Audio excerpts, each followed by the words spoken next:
หมอยซุงค่ะหมอยซุงพี่ๆน้องๆผู้ปันแห้งข้าวสายหมอหอมกุ๊กกอกค่ะเมื่อนี้ก็เป็นวันที่12เดือนธันวาคมที่4ปี2025เนี่ยค่ะ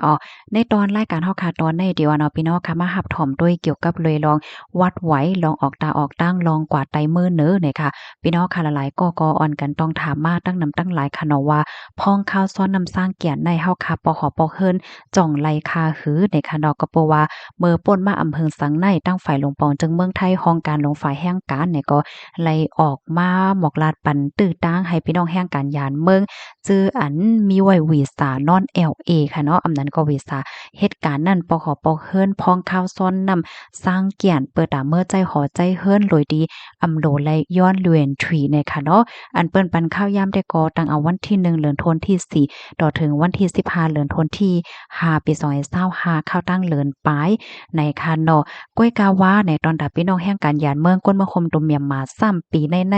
คักตอนต่อวัดต่อไว้ในซ้ำอำไปเย้าไปโตอันนี้ก็มีความถามอยู่ว่าต่อวัดไว้ไปเย้าในจ่องมันเตจังปอเฮิรนคา5ในนั้นค่ะดอกเมื่อว่าในคากรไลถ่อมแม่นยาของปันนีอันเปิ้นขับขึงเฮ็ดวัดไว้ตีหนึ่งค่ะเนาะเปิ้นก็ออกมาเปิ้นผ่าปันฟางเตือนถึงปันแห่งการยานเมืองนั้นขนาดเนาะคอมปานีอันนั้นได้ก็ข่าวลาดว่าสังว่าวัดไว้ไปต่อเย้าโตหลิงงามเพราะว่าในจึงเตอำจางปอกนั่นค่ะนะเนาะสังเจิ้นน่ะว่าปอกเนี่ยก็เพราะว่าตัวเจ้าเก่าปอกเข้ามาขึ้นนั่นอำสางถกมันเตจังเป็นรองข้องค้ำเหมือนเจิ้งหนังเพราะว่าเจ้าเก่าขึ้นปอกมาค่ะเนาะยิบปรับคำเมืองพาสปอร์ตสีเหลืองให้เข้ามาในเจ้าเก่ามีส่วนเข้าอยู่ยาวค่ะก้อยกะว่ามันเตจังเป็นฟรีวีซ่า5เนาะเพราะว่าเปิ้นเพราะว่าเจ้าหน้าที่เขาเปิ้นตอกปันเจ้าเก่าเป็นฟรีวีซ่าเพราะว่าเนี่ยจึงเจ้าเก่าเข้ามาเมืองไทยขึ้นเนี่ยเจ้าเก่าก็เตมีส่วนเลยอยู่ ตาข้าวตั้ง14วันก้วยเจ้าก็อำจางกว่าต่อวัดต่อไว้เย่ามันเต็มใจวีซ่าอันหมดวันที่13กุมภานันเย่าเฮ็ดไหนค่ะอ้อเฮียก็คอมพานีอันนั้นค่ะเนาะเปิ้นก็ยังป่องเลี้ยงในปันก้นดีอันกว่าคับครึงลองวัดไว้ที่เขานั่นว่าภายในวันที่30เดือนธันวาคมในให้แห่งการที่อันกว่าเฮ็ดดีวัดไว้ที่เขานั่นค่ะนะขึ้นไถนาปรับค่าเมืองพาสปอร์ตว่าสังว่าจะได้ส่งปันเขาส่งปันเขาต้วยป้าเนี่ยเขาเตทัดต้วยสันเจ้าหนังครบทบหันว่าปรับค่าเมืองพาสปอร์ตแห่งการก้อนไหลตีอันตอกจุ่มใส่ใจวีซ่าแห่งการเย้านั่นไหนเขาเตรียมเอาปูนพรเนี่ยค่ะอันนี้ก็มันใครมีตีปองความหมายว่าสังว่าเจ้าเก่าปองมากขึ้นสังว่าเปิ้นตอกปันวีซ่า14วัน5ดอกจุ่มปัน14วันเนี่ยมันก็ได้เป็นวีซ่าว่าหากว่ามันได้เปิงกว่าเย้ามันใจแห่งการเย้าให้ในนั้นขนาดเนาะมันก็ได้ได้มาต่อว่าต่อไว้กว่าก็มันก็จางเย้าให้ในอันนี้แค่พี่น้องค่ะเลยฟังกันนำๆค่ะนะจอยสืบเปิ้นแพ่แชร์กว่านำเสกำเนี่ยค่ะอันนี้เป็นตอนนึง เมื่อว่าในกอค่ะก็คัดใจถ่อมด้วยค่ะเนาะที่เปิ้นที่อันเปิ้นใกล้ออกมาลัดลองวัดลองไหวในค่ะนะถ่อมด้วยอยู่หลายที่เที่ยงตีหนึ่งในเขาก็แนะนำว่าสังว่าพี่น้องเฮาคาได้ปขปเฮิรนพ้องข้าวเหลือนหานในเนาะอันไล่ห้าไล่ห้าไหนได้ก็เจ้าหน้าที่ห้องการฝ่ายลงปองจึงเขาเปิ้นก็ไล่ออกมาเปิ้นเผาเป็นทางการในค่ะเนาะก็กะว่าเขาแนะนำได้ก็ว่าป้อเป็นไรในฐานะสังว่าลองใหญ่เต้ๆในไปกว่าตั้งไหลออกนอกเมืองในก็เตลีอยู่ในค่ะอ้อย้อนเปิงหางไหนอันแต่มันยาวในวัดไหวพี่น้องเฮาค่ะนั่นมันหมดอายุมันกว่าจะเมื่อวันที่13เดือนธันวาคมที่2ยาวนั่นน่ะนะมื้อเหลียวอันมีส่วนอยู่เลยอยู่ในก็ย้อนเปิงว่าเจ้าหน้าที่ผู้มีปุนพรฝ่ายแห่งการเขาเปิ้นก็หันถึงแห่งการเสเนาะมื้อเหลียวในปีในเปิ้นทำให้เขาจ้องเปิง MOU เนาะตั้งฝ่ายเมื่อคมดมยามาซ้ำอำไปว่าหือมาแลเปิ้นก็หันถึงพี่น้องแห่งการเฮ็ดแลเปิ้นก็หย่อนย่านปันเที่ยงข้าวตังฮกเลินเฮ็ดจังนั้นก้อยเนี่ยค่ะเนาะ กำนั้นแลวัดไหวพี่น้องเฮาค่ะนั้นมันก็ไปโคปากเต็มมันตอมไปย่อมไปโตเนี่ยค่ะอำว่าได้ออกนอกวันนอกเมืองแลสังยอก็ค่ายปอเล็งนายจางแลสังแลจังไหนบ่เป็นไรแต่ก็เยียนไว้กว่าในติลีข้าวคิวในว่าหนังไหนค่ะค่ะอันนี้ก็เป็นตอนหนึงค่ะเนาะหนังเฮอพี่น้องค่ะบ่ได้เลยรับถอมและรับฮู้กันนำนั่นจอยกันสืบเปิ้นแพ่แช่กว่าเซกามไหนค่ะเนาะแฮงเลยว่าจังนั้นไหนค่ะได้ย้อนไขในโตทบอีกนึงค่ะเนาะสังเจ้าหนังว่าในปรับคำเมืองเฮาค่ะ นั้นเฮาค่ะมีวีซ่าเหตุการณ์ไว้มันหมดอายุวันที่13ปีหน้าเนี่ยค่ะเลยเนาะเฮายกตัวอย่างเปิงแตกมันกำไนเฮาค่ะดีกว่านอกเมืองในเฮาค่ะก็ย้อนเรียนทรีอันว่าในมันป้องว่าเฮาค่ะรักษาสิทธิ์วีซ่าเฮาเปิ้นก็ได้ตอกปันว่าก้นๆในๆเขาเอาแต่จังอยู่เลยถึง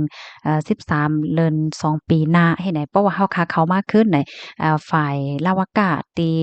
ตาเฮอหมิ่นนั่นคณะกว้างเฮอหมิ่นนั่นเปิ้นก็ได้ตอกปันเฮา13เดือน2ปีหน้าเนี่ยมันเป็นเฮ็ดให้คะแนนจ้องเปิงมันในค่ะนะเฮแลมื้อพ้องที่เฮาค่ะเข้าเรียนจังไหนในเพราะว่าเปิ้นตอกวีซ่าให้เฮาเลยทัดด้วยตาเสว่าดอกมันแม่นจบหนังอายุวีซ่าอันเฮาค่ะมีนั้น5ให้นั้นค่ะน่ะเพราะว่าใจจังนั้นเพราะว่ามันเปิงกว่าในจึงมันก็ได้มาต่อไว้เหตุการณ์หลาย5แหละจังไหนเนาะอันนี้ก็เป็นรองใหญ่ค่ะแค่พี่น้องค่ะจอยแชร์กว่านำๆเนาะสังว่าภายดีมีความถามเนี่ยก็ต้องถามมาอะไรอยู่ไหนเนาะอันนี้เป็นตอนหนึ่งตอนตาพี่น้องเฮาค่ะที่เป็นต่อวัดต่อไว้เมื่อเร็วในมันได้มีอยู่2ตอนก้นลงเฮ็ดวัดไว้ใหม่ตอนหนึ่งยาวกว่าก้นจุกต่อวัดไว้ค่ะเนาะกำในพี่น้องค่ะที่มีความถามแทงว่าเอาเพราะนั้นเฮาแค่ก่อนเลยทะเลปังหลายจังไหนคะลูกจ่องไล่เนี่ยค่ะเนาะอันนี้ค่ะก็ไล่ต้องถามไล่ต้องถามให้ไล่ถ่อมด้วยกวนอันปันตั้งโหลองวัดไว้เขาละลายก็ว่าเขาว่าป้อกว่าในเมืองใดมันก็มีปัญหาสังนั่นค่ะน่ะเนาะเอาพาสปอร์ตเฮเอาไว้เนมลีดเฮกว่าจ้อมเนี่ยค่ะเนาะใครก็เลกว่าแอวก็เลทะเลกว่าทางนี้บ่เป็นในเมืองใดก็มันเป็นสังไหนค่ะพอออกนอกเมืองได้ก็บ่เย็นไหลในให้เย็นไว้ในติลีเนี่ยค่ะว่าเพิ่นแนะนำว่าจังไหนเนี่ยค่ะ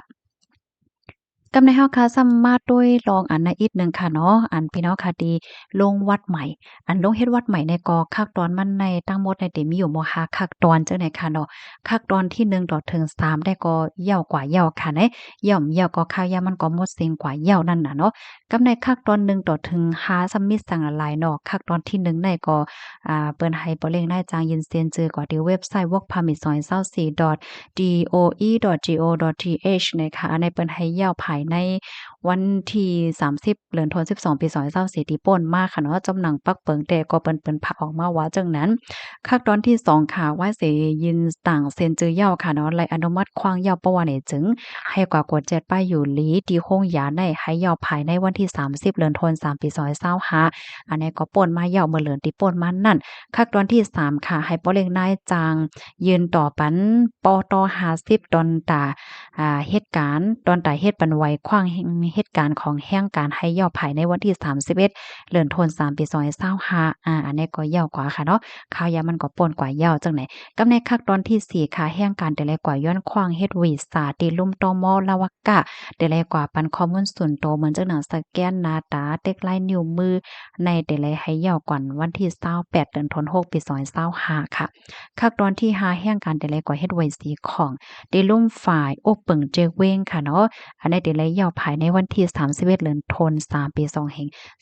2526วันให้อันนี้ก็เป็นคักตอนค่ะเนาะตอนตาก้นเฮ็ดวัดใหม่เนี่ยค่ะเนาะมันก็เตยาวโตยาวมันก็อ้าวไปเลยเฮ็ดอันนั้นอันในรุ่นไหนเนี่ยก็หนังเฮอได้เลยถ้าพูดกันนั้นก็แชร์กว่าใส่กำค่ะเนาะอ๋อค่ะยินจมค่ะอันนี้ก็ไม่ใจถึงพี่น้องเฮาค่ะกูก็กูก้นนะคะเนาะย้อนให้อยู่เลยกินว่าในรถเพกันเซกัมในค่ะเอาใหม่ส่งค่ะ